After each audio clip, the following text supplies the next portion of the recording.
Ko'chalarda odam ko'p, ammo odamiylik kam. Kulgu ko'p yuzlarda, samimiyat esa kam. Pul uchun yugurdi dunyo, vaqtni sotdi insonlar. Mehr so'rab turgan qalblar, qoldi jim devorlar. Boylik ortdi har uyda, baraka esa kamaydi. Bir piyola choy ustidagi suhbatlar ham yo'q oldi. Kimdir yig'lar ichida, kulib turar tashida.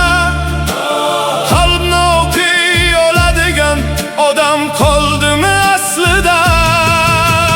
Yuraklar sovib qoldi, ko'zlarda yosh quridi. Bir payt mehr bilan yashagan bu dunyo nimaga o'zgardi? Pul keladi, pul ketadi, lekin singan ko'ngilni hech kim tiklay olmaydi.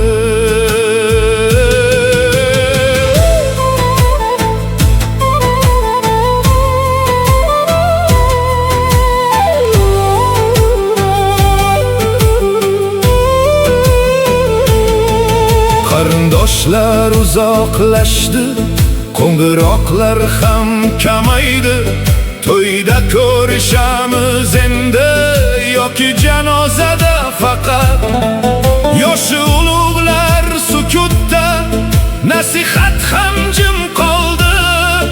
Telefon tarbiya berdi, ota so'zi ortda qoldi. Qo'shni ochmi bilmaymiz, ammo internetda mashhurmiz. Yonimizdagi dardni ko'rmay, uzoqdagiga maslahat beramiz. 20 yil avval cho'ntaklar bo'sh edi, lekin dasturxonlar to'la edi. Ko'ngillar to'la edi, duolar to'la edi. Bugun esa cho'ntaklar to'ldi, ammo qalblar bo'shab qoldi. Hali ham kech emas, yaxshilikni boshlash uchun. Avval ota-onani yo'qlaylik, keyin qarindoshni eslaylik.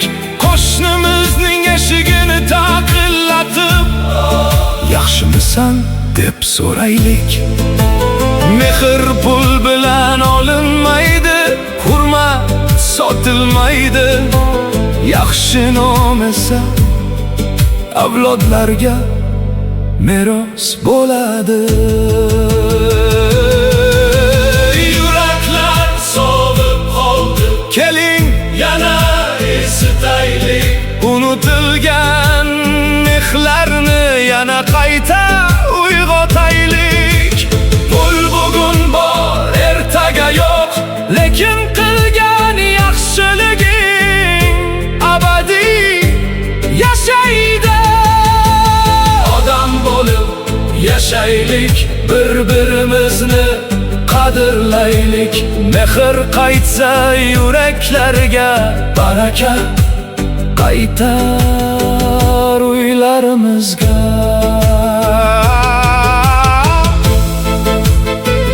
Bir kun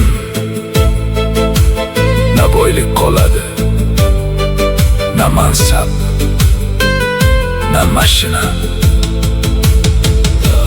Faqat ikki narsa qoladi: qilgan yaxshiliging va odamlarning duosi. Shuni yo'qotmaylik.